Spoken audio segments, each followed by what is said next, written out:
Willkommen zu Frequent Traveler TV, heute wieder mit einer frisch gepressten Sendung für euch hier aus Kalifornien. Themen, die ich für euch vorbereitet habe: Schneechaos. Wir haben keinen Schnee, wir haben Natur, wir haben Grün. Aber in Europa gibt es Schneechaos, besonders in Amsterdam und in Paris. Pünktlichkeit 2025 ein Riesenthema. Der einzige Lichtblick, wenn man das so sagen möchte, also quasi das Licht am Ende des Tunnels, und es ist hoffentlich nicht der Zug, der entgegenkommt. Austrian Airlines, ja, besprechen wir mal. Hilton, welche Kreditkarte soll ich nehmen? Ich hatte wieder viele Calls zu dem Thema Kreditkarten und die meisten Leute wollen wirklich in den USA die Hilton-Kreditkarten haben. Ich sage euch, welche Kreditkarte ich euch empfehlen würde. Es gibt wieder eine Punkteaktion bei Hilton, da kann man Punkte kaufen und Lufthansa verabschiedet sich von den Ticketnummern. Naja, es gibt eine weitere Nummer, um es als Spoiler wegzunehmen. Ihr denkt dran, wie immer, den Kanal zu abonnieren, die Glocke anzumachen, ein Like dazulassen, zu kommentieren und auf School zu kommen. Das erste Thema ist der Wintermodus in Europa. In Amsterdam im Schiphol ist seit Freitag massiv Wintereinbruch und 2700 Flugausfälle bei KLM und anderen Fluggesellschaften. Für Mittwoch allein 600 weitere Flugstreichungen. KLM richtet einen Live-Ticker auf der Webseite ein, um den Passagieren Klarheit zu geben, um da die Informationen weiter zu pumpen. Engpass ist die Enteisung.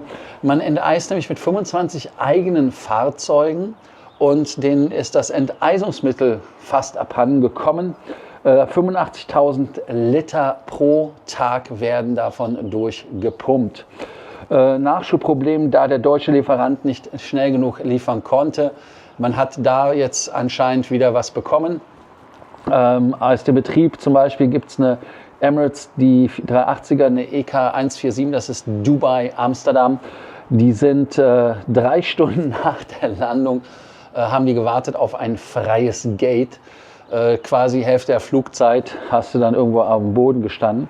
Nach London kehrte nach 2,5 Stunden Taxiing zurück, ein Flieger von der KLM, weil Enteisung ein Problem war. Dann Entwarnung am Dienstagabend, weil das Enteisungsmittel kam. Dasselbe Spiel ist in Paris Charles de Gaulle. Philippe Tabreau sagt 40% weniger Flüge zwischen 9 und 14 Uhr in Charles de Gaulle. Viele Verspätungen. Ich habe zum Beispiel gesehen, Finnair Paris-Helsinki 3 Stunden verspätet. 25% der Flüge am Orly sind ausgefallen. Fahrten am Morgen sollten verschoben werden. Das war eine Empfehlung der Regierung, wenn man nicht fahren muss. Und ja, die Frage ist, sind diese Winterextreme dort so, dass die Fluggesellschaften sich darauf genug vorbereitet haben? Könnt ihr ja beantworten. Ich habe dazu meine Meinung. Pünktlichkeit 2025, was sind die Top Airlines, aber was sind auch die Flughäfen? Austrian Airlines ist, wie ich schon sagte, im deutschsprachigen Raum der einzige Lichtblick und da hat man eine Pünktlichkeitsquote von 83,74% auf Platz 3 in Europa. Brussels ist nicht mehr in den Top 10. Pünktlich heißt alles, was weniger als 15 Minuten Abflugverspätung hat. Die Top 10 Fluggesellschaften in Europa als Auszug und alle haben über 83%. Iberia Express mit 88,9, SAS 86,09, Austrian 83,74, also der dritte. 4 ist dann Iberia selber, 5 ist Virgin Atlantic und dann die Nummer 6 ist Iceland Air. Ja, aber warum fehlt die Freunde von Austrian Airlines global? Und zwar die Cirium, das ist das Netzwerk oder beziehungsweise die Firma, die dieses Ranking macht, die sagen Netzwerk, Größe und Angebotsstruktur. Und deshalb gucken wir uns mal noch an, was dort los ist, weil man anscheinend ja nicht nur pünktlich sein muss, sondern auch eine gewisse Größe haben muss. Und das geht dann über die reine Pünktlichkeit heraus. Top 5 weltweit mit 90,2, kommt die Nummer 02, 90,02 ist Aeromexico, hört. Dann Saudia mit 86,53, SAS mit 86,09, Azul mit 85,18 an 4. Stelle und 5. Stelle Qatar Airways 84,42. Pünktlichster Flughafen weltweit bei großen Airports ist Santiago de Chile 87,04. Mittelgroß ist Panama City 93,34 und Guayaquil bei kleinen Flughäfen 91,47 und nein, es ist kein Flughafen aus dem Dachraum vertreten. Ist operative Exzellenz heute wichtiger als Größe und Netzwerkdichte? Das wäre so eine Frage. Jetzt kommen wir zum Thema Lufthansa, Ticketnummern und das neue System mit der Order ID. Es ersetzt alte Systeme, wobei das nicht ganz ehrlich ist, weil es setzt auf die alten Systeme natürlich logischerweise auf. Die Lufthansa Group und Amadeus IT gehen in eine Partnerschaft und die einheitliche Order ID wird eingeführt.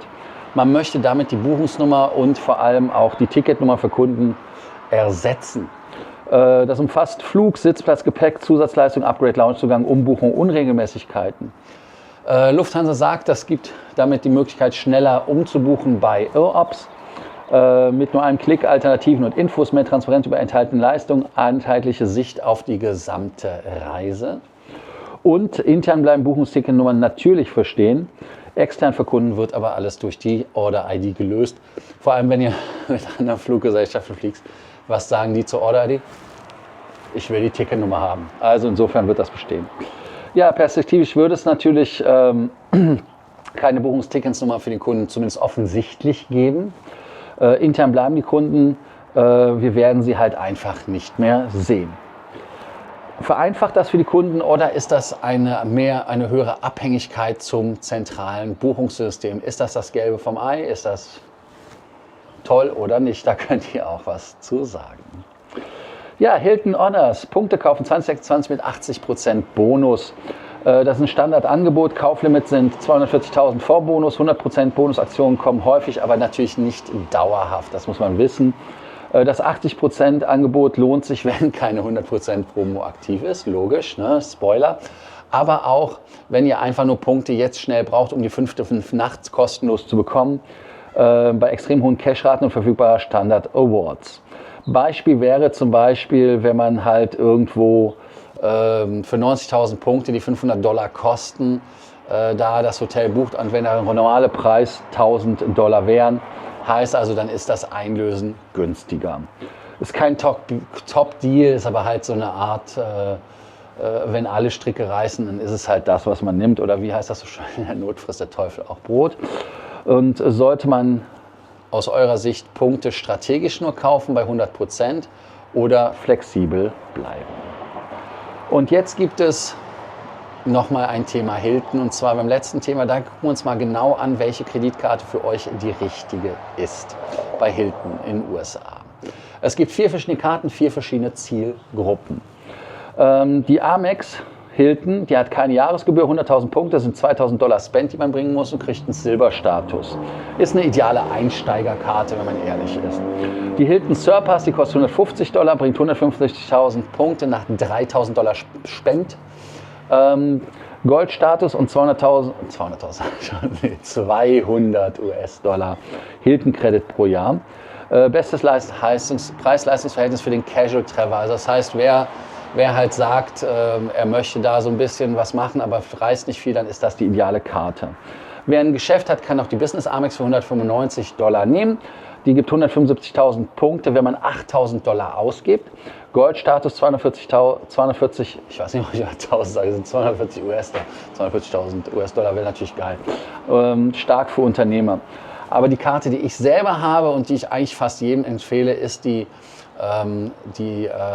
Amex Hilton, die nennt sich nämlich Aspire mit 550 US-Dollar.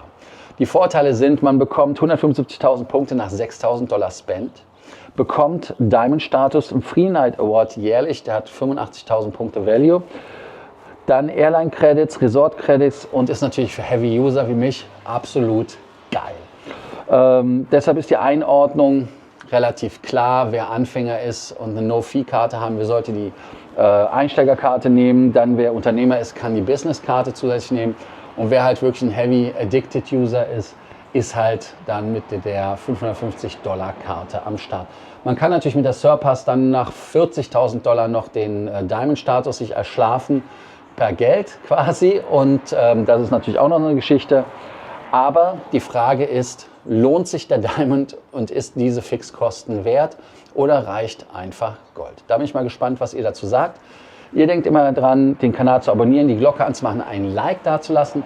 Und ich freue mich von euch zu hören, wenn ihr die Frage des Tages beantwortet, vielleicht aufs Cool oder so.